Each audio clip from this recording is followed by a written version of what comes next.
Okay. Hands up. 1, 2. Ooh, that was snappy. All right. Welcome to the Rolling Coynes Podcast. I'm Ross. I'm Crystal. And we are your hosts of a Jiu-Jitsu podcast who don't do Jiu-Jitsu. We do it in our minds. This is episode 19, and we are recapping our 30th week of doing Jiu-Jitsu. Dang. Yep. Okay, 3-0. I meant to do the bad of the bone now. Yeah. I just haven't been using the soundboard enough. Mm-hmm. I feel like I need to use it more. Cool. Yeah, 30 weeks. And we got one class in this week. Yeah. I technically got 2, but it was on the same day. Oh, that's true. You did a double. You know, you got to get it in when you can get it in. Yeah. Are you sore? Because Yeah. it's Saturday and you did 2 on Thursday. Yeah.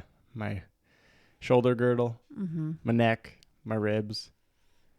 Yeah. I just randomly did 8 strict pull-ups today just to show off.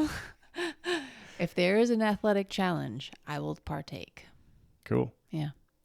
But I'm stoked. I can still do 8 pull-ups. Good job. Yeah. I must say, they were full range of motion. None of those, couple short webs. Shorties on the boys. Yeah. How many pull-ups did you think you did total and just screwing around? Or did you just do 9 and then that was it? Or 8? Well, we finished class. I went to class today.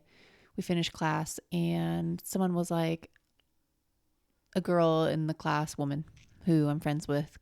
We have there's a back room. In that back room, there are changing stalls, and then there are 2 squat racks and a bunch of bumpers. Like, there's a bunch of weights back there, but I haven't seen anyone actually using it. I'm sure the owners might use it like in between off hours. And she was like, I want to like do stuff back here. I was like, okay, cool. Let's do stuff back here. And I was talking about how I really want to just hang from the bar more often because my shoulders are really tight and it's just really great for loosening up your body. And then a couple of other people were listening and they're like, can you still do pull-ups? I'm like, yeah, I mean, I think so. Actually, I don't know. Do you want to go do some? And so we went back there and I'm like, okay, do as many as you can. Like, how many do you think you're going to do? And I was like, I don't know, probably like 3 to 5. Yeah. Like, no way, you can do more. Come on.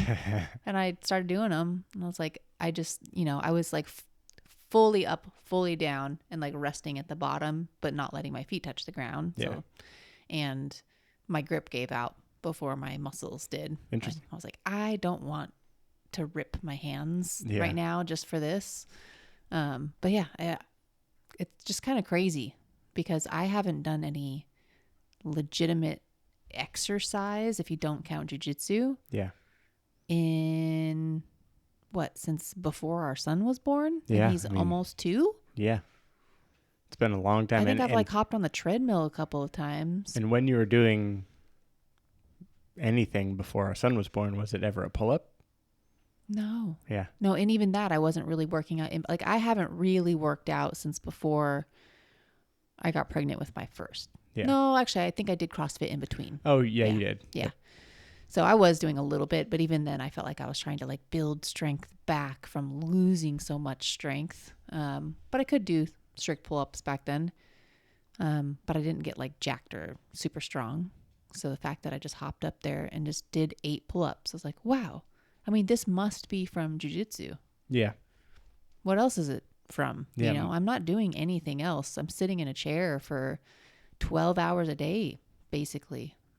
So, yeah, it's just really crazy. Because like that pulling motion also, I'm like, when am I doing that?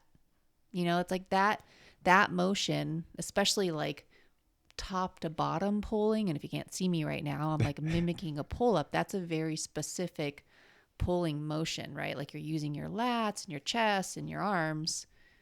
And if you think about jiu-jitsu, you're not really replicating that movement very often. You might be doing like a row type of movement, but and a lot of pushing. I was going to say, I feel like I push I'm like always pushing. Yeah, and maybe that's just it. It's like so much pushing that my triceps have gotten stronger. And like core strength is really, really important for doing pull-ups. Yeah. So I don't know. That was pretty wild. Yeah, your core might be strong enough to allow your arms to actually and back. Yeah, I'm like to locking up engage the rest of my body and isolating it so that my arms don't have a bunch of floppy body to move, you know? Floppy body. Floppy body. You know, just like if you're really loose trying to do a pull up, it's way harder. Yeah. Yeah. That was definitely a highlight of the week. Yeah, you got into the gym, did some pull-ups. I did some pull-ups. We did a couple squats just to BS a little bit, chit chat. But yeah, today was the only day that I got in all week because I got the sickness that you had. I think last time we recorded, weren't you sick? You were either sick, getting sick, or recovering. I was just coming off of being sick. Yeah. And then that night, I think I was getting sick. Yeah. I think I was sneezing actually. Yeah. Like before or after the podcast. That hit me pretty hard. It was just a cold, but still enough to throw off your week. Yeah, knocked me on my butt for, I'd say, 2 days of like, I feel like death. Why am I even here?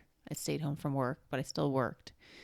And then slowly kind of came back and recovered, like just through the power of my mind, recovered within 4 days or so. And then just took it easy for one more day. I think Friday I couldn't go in because I had a crazy day. Too demanding. Yeah. So yeah, I'm bummed about missing out, but I don't know. I think we still have a lot to talk about. I have a lot on my mind right now. Well, it was like just funny that we had just come off of like a week where we're like, okay, now we're gonna get back to it. I think it's like we're jinxing ourselves. Knock on wood, man. There's no routine. There's a goal. There is no homeostasis. Yeah. There's I don't know, like a horizon line or a goal that you should always be pushing toward. But especially being parents and being busy, like you have to have some grace, and you have to understand that like this stuff happens. I'm going on a work trip next week. So I'm like, dang it, I'm not going to do jiu-jitsu for like 2 weeks. Yeah, another week. Yeah. And I forgot to text the babysitter. Yeah, we'll message her tomorrow. Yeah. Well, how did your class go today, since we're on the topic? And sorry, you said you had a lot on your mind, so. No, I mean, let's recap our classes first, and then we'll get into that. My class today was great. We'll start there. It was a smaller class. Where we live right now, it's very sunny and there is a heat wave. So I have a feeling, and like we live in the Pacific Northwest. So when it's sunny, people are out and enjoying themselves. It's beautiful. So there weren't very many people in class today, maybe 8, which is relatively small for a Saturday class. And just me and another woman, and then 6 dudes. I was really happy that she was there. And we partnered up and we worked on, how do I describe it? One person. Well, you described it as a very stupid sweep. The last movement. Well, I'll get into that. The whole like goal of today was getting out of someone being on top of you. You're on the bottom. Someone is on the top, but you have them in half guard. So it's like you're getting squished, but you also have them in half guard. So they haven't fully passed your guard, and you don't want them to. You don't want them to mount you. You don't want them to get inside control. So you're wrapping them up in half guard, but you also are getting smushed by someone, and you are being threatened. Like your guard is being threatened to be passed. Yeah. Which happens a ton. The walls are closing in. Like I find myself in this position all the time because I'm pretty good at like sneaking a leg in and like trapping someone in half guard. But then like in this coach in particular, he's like, I hate when people will just like get you in half guard and then just stall. It's like, that's a terrible thing to do. And like, that's not jiu-jitsu. Nobody's learning anything. Yeah. So it was really helpful to have we practiced 3 things today. One of them was kind of classic, if you're in side control, same sort of thing, where you get your frames in and you slip a knee guard in, and then you push against the person's torso with your shin, using your hip, kind of extending your hip and pushing against them with your shin. And then you come up and get an underhook, and you wrap up their, you wrap your arm around their body, and then you do some fancy leg work to get into dogfight position. That felt very like straightforward and simple. And like, I don't feel like you have to do that perfectly in order to be able to execute that. So that was really nice to just kind of have that, like, okay, if I find myself here, I can try to get here. And I have some tools in my tool belt in order to get there. And then the other one was, and then we were doing kind of like, he calls it noodle arm, but like then you can get in the more dominant position from dogfight by wrapping your arm over, and then you can take their back or do whatever from there. If you can't pull your arm out and you're wrapped up in dogfight and the person is like clamping down on your arm, and he said you want your arm to stay attached to your body, because he's like, if you pull too hard, you're going to like dislocate your own shoulder. So then we had another like cool little, so I guess it was a sweep, but like you basically shoot your body underneath theirs by like tricking them to brace against you. So you push against them, and when they push back against you, you use their momentum and like slip underneath them and get them to roll over what was your body, because they're going to try to brace against a wall, and you remove that wall and then you roll on top of them. That was cool. And then the last one was, it was just a sweep that me and my partner were still struggling with. She said she struggled with it on Tuesday as well. I think we were just overcomplicating it. But it was something where it's like, if you can't get your frames in and like get the knee shield and someone's squishing you in half guard, or they're just way bigger than you, then you can, which I'm like, okay, if they're way bigger than you, how are you going to do the sweep? But you basically like wrap their arm up, trap an arm, and then try to sweep them over your body. That's the only way I can really describe it. But it was really difficult. We kept like rolling over our own heads and necks. Luckily, I'm not too sore. So that was really good. And then had some fun conversation with coaches after class, and coaches and members after class, which I can get into after, because it kind of got my mind spinning a little bit. Yeah, I got to go in on Thursday. I went Thursday morning, because it was totally like a hell or high water sort of situation. Like, I am going to class. So I got myself up, went in on Thursday, didn't want to wake up after not going for a week and a half. Mm-hmm. And like every other time, so happy I did. And one of our members is a purple belt, and he's getting deployed for a year. And so he was practicing coaching classes, because he hopes and plans to coach jiu-jitsu classes on base where he's being deployed for over the next year. And so it was interesting. It's like our main coach was there in his, what I would call his civilian clothes, just hanging out on the mats. And the other guy was kind of leading class and kind of getting a feel for it. And we just went over guard passing, which I say just guard passing. And as if it's just simple. If it's like a day one thing, and it's like,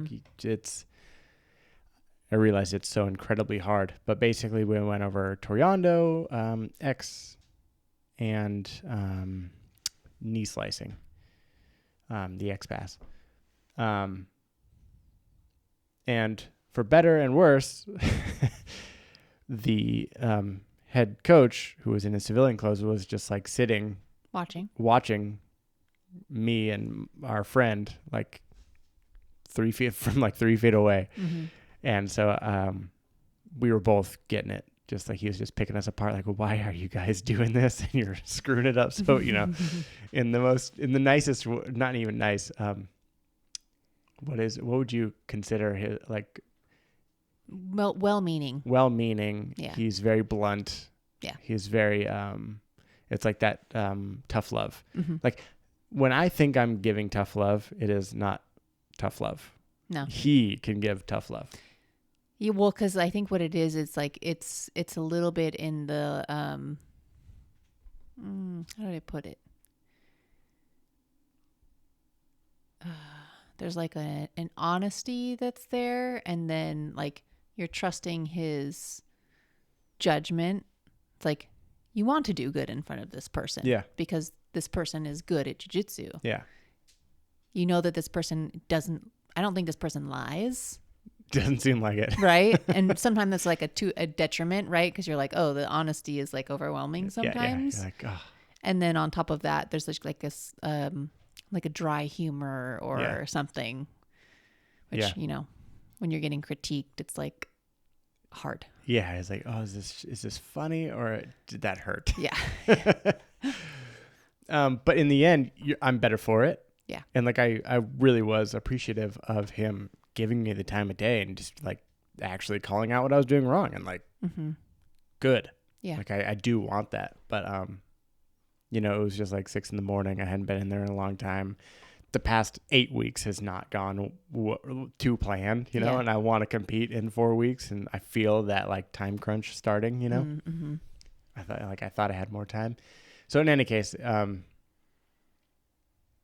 you know, I kind of left that class just feeling like beat up, like emotionally. Yeah. Just like, I suck at this. Like, I'm going to get killed at the competition. And, you know, it also kind of just, again, to like say it again, it's like, it reminded me like, just because the guy coaching class was like, hey, I'm just going to be like teaching day one stuff while I'm deployed. And so I'm just going to be going over like guard passing today. It doesn't mean that guard passing is day one stuff. It's like probably 90% of jiu-jitsu when you get to the high level. It's like, there's an offensive, we were talking about this today. There's an offensive game and there's a defensive game. Yeah. Like, and like you need both of them. Yeah. Like, how are you going to pass this person's guard? It's not easy. Yeah. And some people's whole game, or like, what they were saying today, not just go on a little bit of a tangent, is especially with women, just an observation of a few people, a lot of women's game is heavily defensive. And I think it has something to do with like the female body type, where like spider guard and lasso and like X guard and inversions, right? It's like a lot of that is like great for the female body, especially someone who is like pretty nimble and light and flexible. And so people focus on that because they're good at it. But then they're playing so much defense that it breaks down a little bit when someone has an offensive game. And they were talking about the curriculum at our gym is very offensive. And a lot of our guard passing is pressure passing. They're just talking about our professor's style. They're like, a lot of what we learn from him and what trickles down is pressure passing.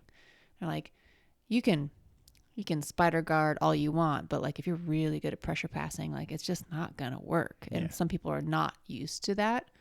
And it made me grateful that like there is a little bit of it. Like we might feel like, oh gosh, like the ocean is deep when it comes to guard and guard passing, but our gym, whether it's good for our body type or not, has a little bit of a focus. Yeah. So that as a community, we can get better at this together. And then you can kind of branch off once you kind of master that. Just makes me think about, you know, guard passing being beginner or not. It's like, yes and no. Yeah. Yeah. Yeah. You have to do it because it's the majority of most people's game, playing guard. Yeah. Pulling guard. Yeah. And just like, yeah, figure it out. Yeah. Yeah. Pay attention to it because it's important. Which I learned. Mm-hmm. Just that it's important. Like, if you suck at passing somebody's guard, like, I was just like flopping around, you know, like, like falling like on my head, like, you know, just like, just like losing balance, you know, like, so it was just, our dog's barking at somebody. Whatever. Yeah. So, okay, we're going to pause. I'll be right back. Yeah, we're back. I know it didn't sound like anything to you listeners, but Did for us. yeah. Okay. So yeah, Guard passing. guard passing, just left feeling like this is hard, very, very difficult. Yeah. And I knew I was going to go back that night Mm-hmm. for like 90% chance that you were going to make it home from work and then I'd be able to go. Yeah. And on Thursday nights, it's the advanced gi class taught by our main professor and the fundamentals class. And like one of our friends helps coach. Well, both of a lot of these people are our friends. Yeah. But people we like and we are friendly with. Yeah, I'd been like invited to the fundamentals class. Like, hey, if you want, we'd love to have you. He was like, I'm trying to make this kind of like a rotational thing that like, even people who aren't brand new can still come in and just have a slower day. And still learn something or whatever. Mm-hmm. And I felt like, because I'd been going to the advanced gi class, and I had felt like I was drowning in those classes to pass like probably 2 or 3 classes I'd made it to. And I was just kind of like, spiritually, I was not ready for that. I was just like, I don't think I can get that beat down again, because I usually leave feeling like woof. I don't know if this is something that you feel or if it's just me. Excuse me. But when I go to a class like that, one of the advanced classes in particular, and I feel like, I'm struggling to keep up, I feel more guilty that I am slowing my partner Correct in the class down. Yes. Than I am, struggling with I have no problem struggling at jiu-jitsu. Right. But I do care so much more about other people and their progress and their impression or annoyance with me. Yeah. Yeah. Which is crazy, but. And I'm sure you ask anybody in that class, they're like, yeah, you're fine. Like, yeah, come to the class. Yeah. you know, we've all been there. Yeah. And we're all struggling too. Because you look around, people are still struggling. Right. And like, that's what it like, I'm like, oh, like this is like a normal class for some of the upper belts where they're like here to like they need to focus. Yeah. Like it requires their focus. Like they are like still like, okay, this is like, anyhow. So yeah, that was kind of it. Like I didn't want to feel that and combined with feeling like I wasn't figuring it out, whatever was being coached. And then have to wait another multiple days before getting back to class. Yeah. And I was like, you know what? And like even driving in, I was like, do I do the fundamentals? Do I do the, And I finally did it. And like I just went over, I found our friend in the fundamentals class and I just started talking to him. And there was like 2 people who were like, what are you doing? Yeah. Why aren't you over in the advanced class, I was like, I'm just doing fundamentals tonight. And I had a blast. And like the professor who runs the class like was coaching me just like he would coach anybody else. And I was so appreciative of that because I really did have some fine tuning to do on this elbow, kind of hip escape from being mounted. And then we played games that were really fun and like the whole class was like laughing out loud and like cheering and like hooting and hollering, and we all just had like a good class and like wrapped it up. And then I went and just sat on the benches to talk to friends at the, advanced class. Yeah. And I had like multiple people come up to me like, what were you guys doing over there? It sounded like you guys were having a blast. I was like, yeah, it was a really fun class. Yeah. Like we were, everybody was having a good time. And it was funny because coming over to the main mat, like everybody looked like dog shit. Like they had just been put through the meat grinder. Yeah, because that class is usually like, especially by Thursday, the professor coaches Tuesday, Wednesday, and Thursday. Yeah. And he does relatively the same thing, no-gi advanced class on Tuesday. So he just kicks it off with a bang. Like you really got to be on your P's and Q's for that class. Yeah. And then Wednesday is an all level class. So he's still doing it, but which is so funny to say because I did the all levels last week. Mm-hmm. And it felt like an advanced class. Yeah, I mean his classes just are, it is more advanced, but like he takes longer to drill in that class he takes longer to let us drill in that class and answer questions, get touch points on everybody. And then there's rarely time to roll at the end of that class. It's like if you roll once or twice, that's a lot. Yeah. And so you roll after that class. Thursday, it's remember what we did on Tuesday and Wednesday? Do it a little bit better, and roll. Yeah. And then it's like 4 rounds of rolling. Yeah. Plus extra credit at the end. Yeah. So I was like really grateful. And I kind of had a moment where I kind of like had a moment of honesty with myself because I'd thought about doing this fundamentals class multiple weeks in a row. Mm-hmm. And I realized I was like, oh, I was doing the intermediate class because of the thought or, my expectations of other people about me. Like, like why wouldn't you be doing the advanced class? Like, aren't you going to do that?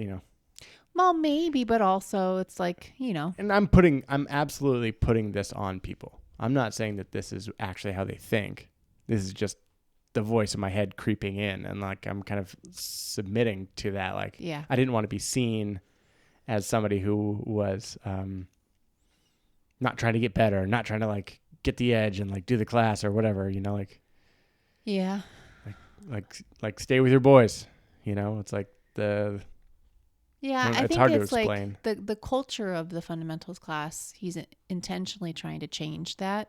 Yeah. Because I think up until recently, it was like, oh, the second you get your first stripe, like, get out of here. Usually you're out. Yeah. Like you don't need to be here anymore. Yeah. Like let us go slowly with the new people. And so if you need to move at a faster pace, please get out and go to the other class. Like you're almost like detriment to that class if you have a certain amount of skill. That's how it felt, I think, in the beginning. I think now that they have a little bit more of a, they have 2 coaches consistently helping with it. They have like pretty regular fundamentals people in there because they're keeping them in there a little bit longer. Yeah, the curriculum's a bit more structured.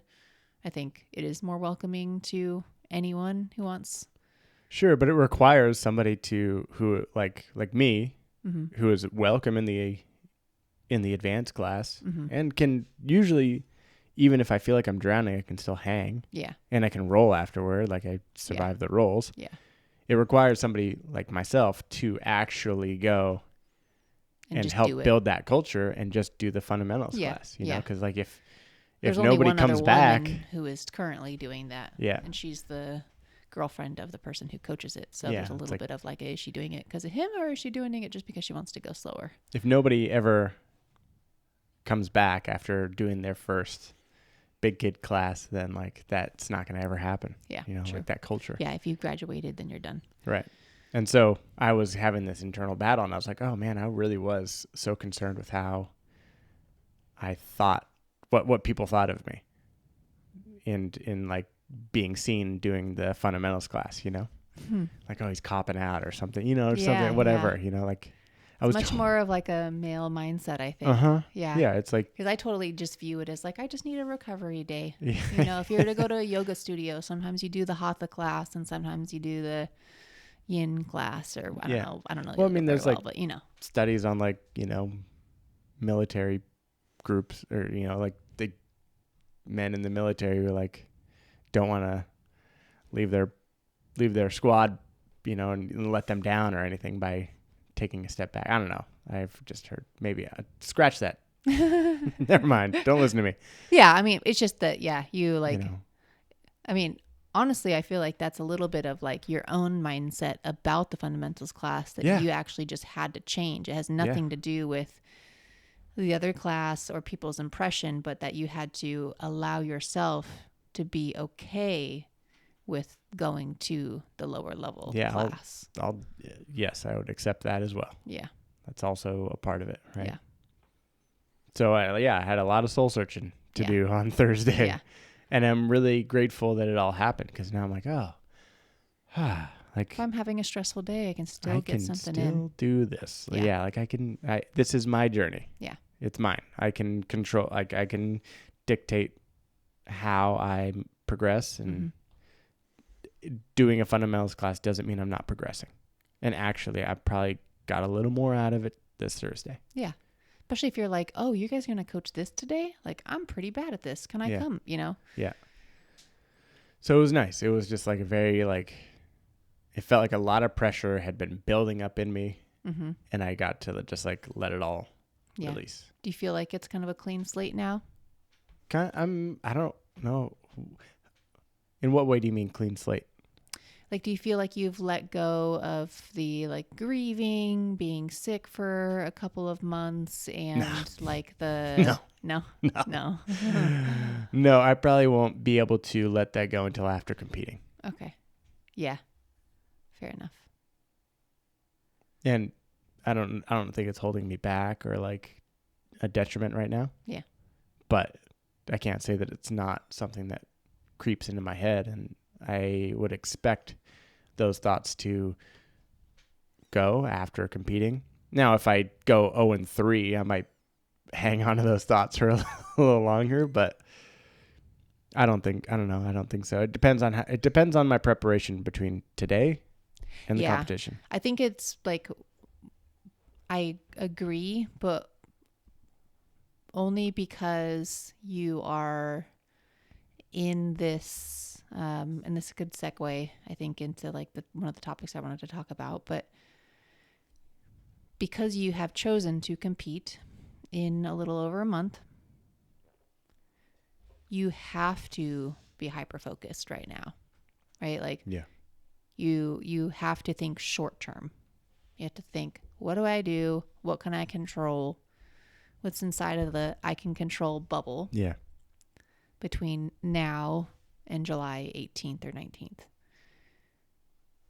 If you weren't preparing for a competition, I think it would be easier for you to like look at this timeline of Ross doing jiu-jitsu and step way back and look at like, okay, yeah, that 2 months sucked, but I have to remember that my timeline looks like this, you know, For like sure. It's going to be so much more. This 2 months does not matter. Yeah. But when you are like hyper focused on the next little blip of that timeline, then yeah, it's pretty easy to, I don't know, get distracted by it. So I don't think it'll necessarily, hopefully it won't distract me. I don't think it's distracted me yet. maybe I just said distracting because our dog just barked, but you know, but like be like bother you. Yeah. Yeah. Yeah. I mean, it hasn't kept me from doing any jiu-jitsu, I guess. Yeah. Well, hopefully you can just start the clock today. Yeah. That's actually really how I'm thinking about it. Like, so. Yeah. One of the podcasts that I listened to on my drive into work, he was talking about if you're preparing for a competition, and I don't remember, you have listened to it, right? Yeah, I listened to it, I think, was it last night or the night before? Yeah, maybe you listened to it a long time ago because it looked like it had been played. But so there's a bit in there where the guy talks about when you're preparing for a competition, you need to and you can even go through this exercise because I think writing and actually doing it is really beneficial for your mind. You draw a circle, and then outside of that circle, you draw another circle. And inside the inner circle, you write down all of the things that you have control over between now and competition. So your diet, as a parent, sleep is a kind of half-half. You write sleep on that line across the two. Your training. Yeah.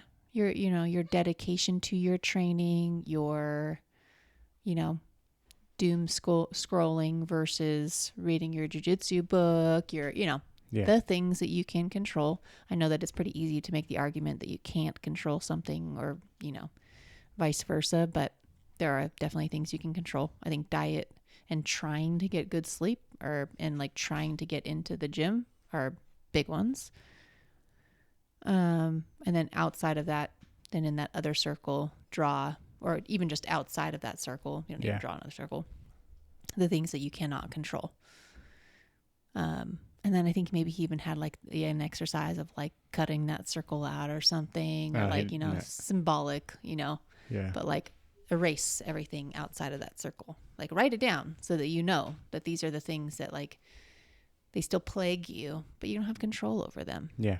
And he was like injury, sickness. Yeah. When work traps you, whatever it is, that's like individual to you. Yeah. Sickness. And yeah, I think that it's like, this is the perfect time to do that. And yeah, I mean, I don't know. It was interesting weighing myself the first time, like a couple weeks ago. Mm-hmm. And I was like, wow, I'm like 178, 177. I'm bouncing somewhere between 176 and 178. And I started about 2 weeks ago cutting out excess sugars and carbs. Yeah. So no tasty treats to a degree. I mean, yeah, you're just making like the changes that are easy for you to make. Like I'm not buying, like if we go out, I'm not buying a fancy coffee. I'm not buying a pastry. Yeah. But I made like chocolate chip cookies for my son's. Yeah. You're not going to like say you weren't like, you didn't turn down the coffee that I surprised you with today. Yeah. Yeah. Like, yeah. I'm being very relaxed about it, but I'm practicing the cutting out and getting that consistency down. Like, you got a really good jump start on that. Yeah. And now I know what that feels like for the next 4 weeks, where I can kind of start like making better those decisions, like those small, and start building on what I've already. So all my coffee's black for the most part. You're not putting jam on your toast. I'm not putting jam on my toast, but I'm still having a slice of bread because carbs are important. Yeah. But just excess stuff.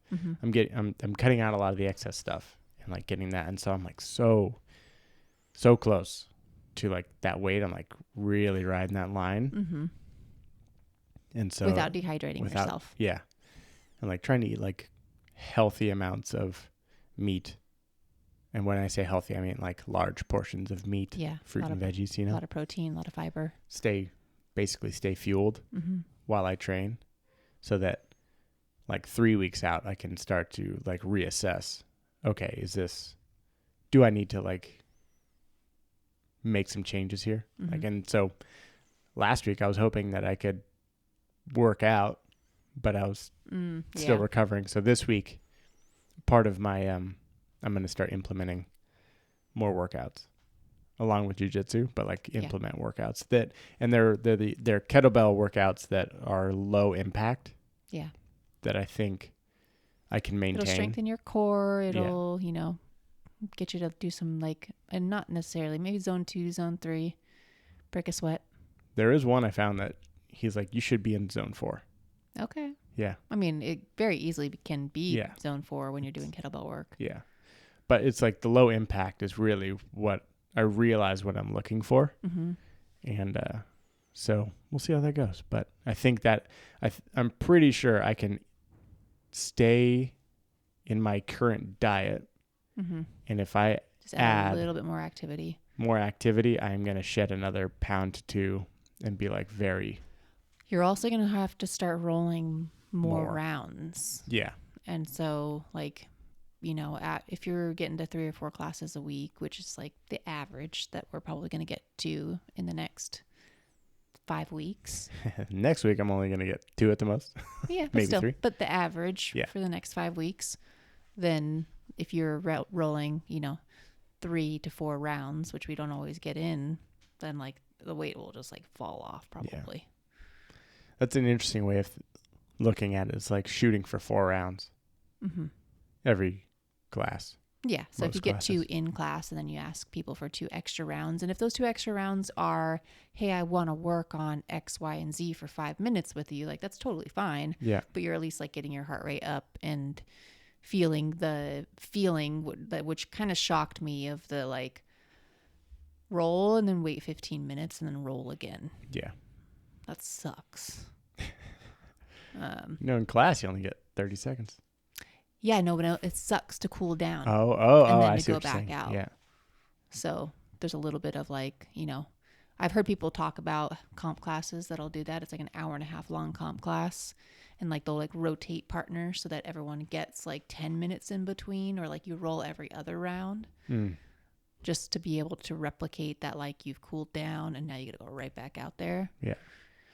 I'd love to try that sometime at like an open mat or something. And maybe they'll do a couple of open mats before they should. I want to talk to them about that. Like, can you have like a Sunday, maybe 2 weeks before the competition, like open up the gym so that people can just kind of work out little kinks and get a couple extra rounds in? Yeah. Be kind of nice. And just like have everybody that's competing show up. I think Yeah. that'd be really That'd be fun. really cool.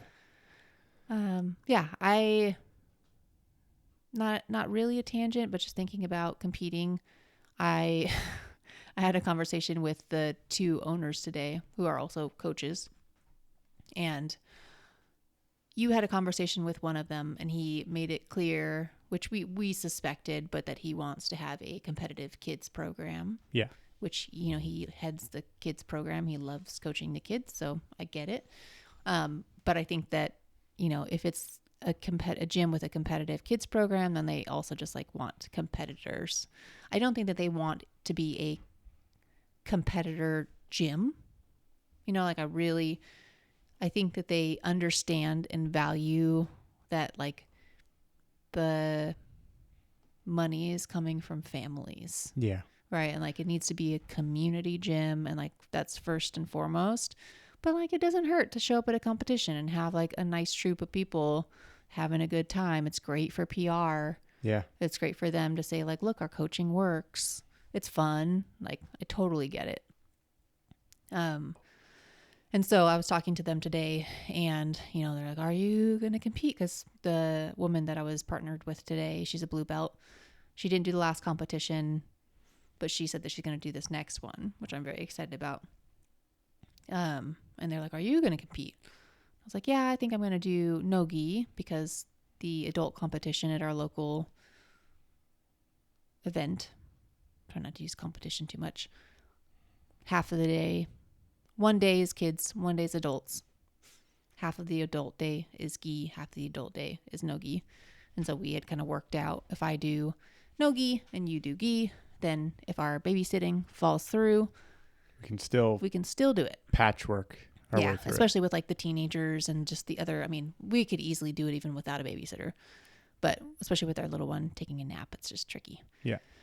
So I told them that, and they were like, will you do both? And I was like, I'm planning on doing no-gi. Like I thought that they misheard me, and they were like, no, will you please do both? Gi and no-gi. And I was like, ooh, I don't know, like 6 matches in a day, like that seems like a lot. And they're like, no, it's spread over a whole day, like you'll be fine. So they're trying to convince me to do both. We haven't really talked about this much yet, other than just me like bringing it up to you. Sorry, my throat's all scratchy.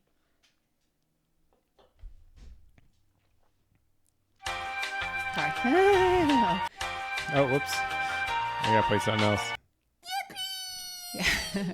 Something about that conversation, like it just made me kind of go inward and think about like, do I want to compete a lot? Do I like competing? Very much do.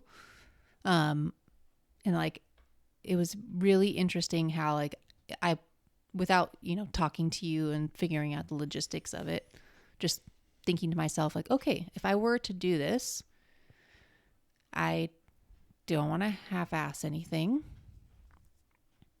So like the same thing you're going through, like I want to start working out more. And like baby was like doing pull-ups at the end of the class today. I was like, I really want to start like lifting weights twice a week. And I was like, if I'm going to compete again, like I want to focus on my jiu-jitsu. And even if that means I can't get into the gym as much as I want to, like we have a dummy. And mats. And mats. In our living room. Like, what the heck am I doing? Teeny mats, but yeah, but still mats. something to drill on.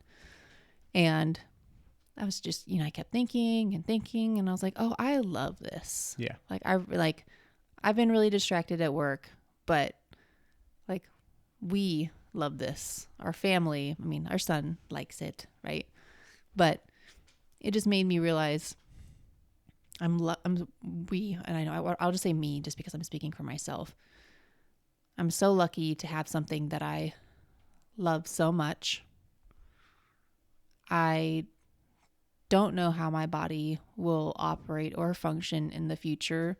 So if I enjoy competing, why not compete now? Yeah.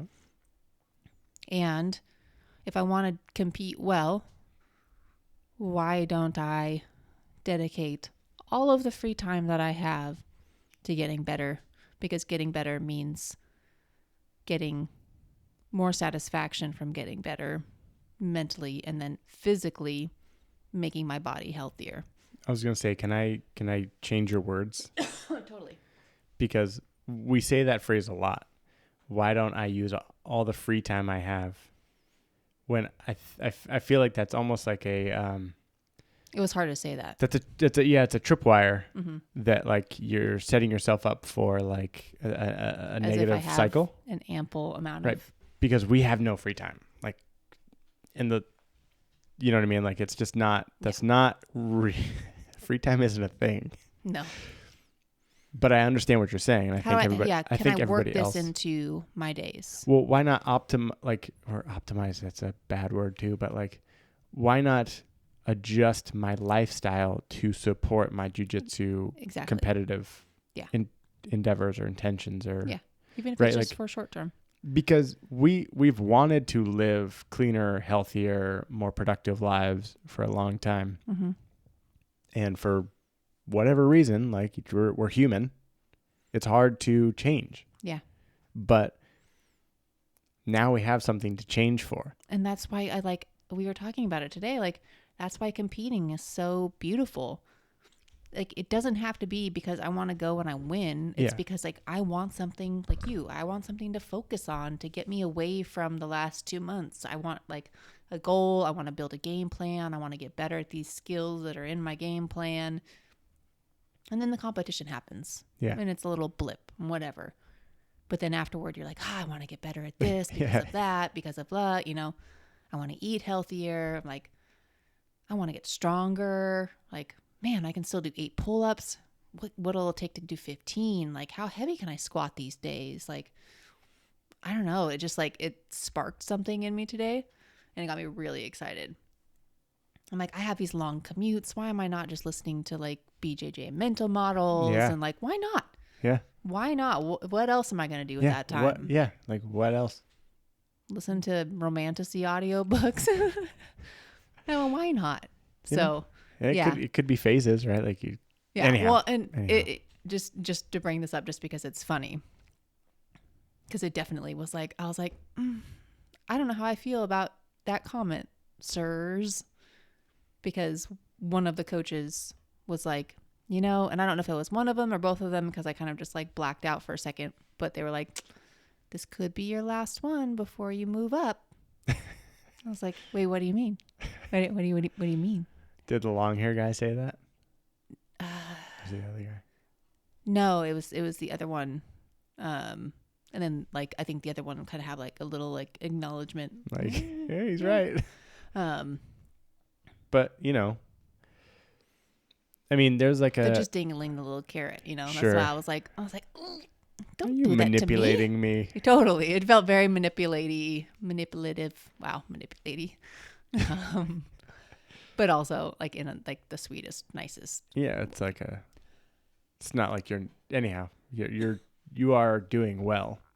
Yeah. So it's not like I feel myself making breakthroughs. And I told them that today. I was like, the theory of jiu-jitsu is making so much more sense. When we drill, I understand what we are doing and why we're doing it. I just can't make my body do that quite yet. Yeah, sure. And they're like, yeah, everyone. I was going to say, a lot of it makes sense to me. Yeah. It's just doing it is kind of tough. It's hard, yeah. So that's a yes then. You're going to do both? I mean, I don't know. Well, we can chat about if it makes sense. Yeah. Because, like, I want to cheer you on and be there for you. Thank you. Yeah. Man, that might be it, honey. Yeah, I think I so. don't know. I'm pretty empty right now. Yeah, that's been quite a... 50 minutes. Yeah, that's good. It's our normal time. Yeah. So we conclude this sleepy NPR. Yeah, I'm going on a Jiu-Jitsu work podcast. trip on Monday through Thursday, so I can't do... I can't do Jiu-Jitsu Well, Monday one of your through Thursday. coworkers does Jiu-Jitsu. Maybe you guys can. I know. I joked with her a little bit. Just like, they're just going to see us off in the corner, just wrestling in the dirt. Oh, I mean, coming back to one thing you said, though, like, I totally agree. And I was thinking about it, probably laying in bed Thursday night after those classes is like, why have I not practiced guard passing on our dummy since the last time we went over these drills? Like, Yeah.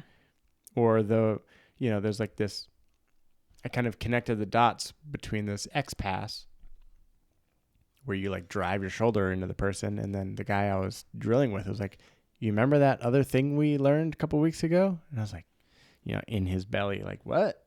He's like, do it. Like, just jump over to the other side if they're not going to let you, if they're not going to let you in. And that guy did it. And he's like, that's what we learned. He's like, you don't have to do it in this one fluid, fancy motion. Like, we learned, like, if you dive in there and you have your shoulder on their gut, but they're still like fighting you off, just jump to the other side, just like that move, Mm-hmm. And it was just like a light bulb moment where like that kind of whole theory of like what we're doing. And Yeah. it was just like, oh Yeah. God, why did I did not see yeah, it. pulling Sure. up the Rolodex is hard. Yeah. But it's just kind of like, it's those moments where you're like, oh, I didn't see it. Yeah. Now I see it. Yeah. And I mean, I had a realization before we part. Just one quick thought is that it's so incredibly beneficial to have somebody watch you roll yeah. and coach you through it. Yeah. Oh, And yeah. like, I'm really grateful when people like to chirp at me when I'm rolling with a man yeah. because they're like, come on, do pendulum, they want to see me beat dudes. Yeah. So I think I get it more often. But if you see someone resting, it's like, hey, do you mind like just watching me and like calling out things I can or shouldn't do? Yeah. I'm sure people would be more than happy. And then it also made me think about you and me. Yeah. Like, I think a lot of the times, If we are bumming out because we can't get to class, like, what hey, the we've got fuck? from 9 to 10 p.m. to Yeah. just do something. yeah. Because I was thinking about going over like single leg takedowns, like super slow, like what I want to do in the competition, and just like, not chucking you down to the ground, but just like, okay, I'm going to go in and reach. Mm-hmm. And then, just like super slowly going through it, Yeah. like kind of going through the motions just to build that muscle memory and Mm-hmm. start to then be able to actually like see it and try it in class. Or like, let me surprise you. I mean, like, if I get to this position, what's your next move? Yeah. If I do this, what's your next move? Kind of even treat it like chess. Totally. So, yeah, we have no excuses. Yeah. I mean, energy is the excuse, but that's just the continuous kind of game we play. Yeah. Cool. Well, I'm excited to chat with you on Saturday, and I don't know, maybe I'll come back and tell some tales of teaching people rear naked chokes at my team offsite. I don't know. Cool. Don't hurt anybody. I don't know. All right. Love you, honey. Love you. Don't forget,